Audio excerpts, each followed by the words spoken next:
നമ്മൾ ഏറ്റവും കൂടുതൽ തോറ്റുപോകുന്ന ഒരു ചോദ്യം ഏത് എന്ന ചോദ്യത്തിന് അള്ളാഹുവിന്റെ റസൂൽ സല്ലല്ലാഹു അലൈഹി വസല്ലം പറഞ്ഞൊരു മറുപടി ഉണ്ട്.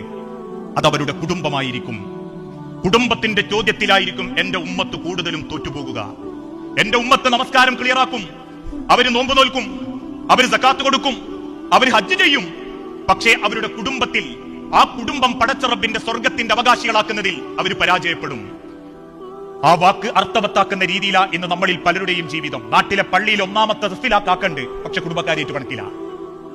നാട്ടിലെ ഏത് ഇസ്ലാഹി പ്രവർത്തനത്തിന്റെ മുൻപിലും നാട്ടിലെ ഖുർആൻ ക്ലാസിനും ആ താത്തണ്ട്, പക്ഷേ മോൻ കെട്ടിയ വീട്ടുകാരിയായിട്ട് പണക്കില്ല.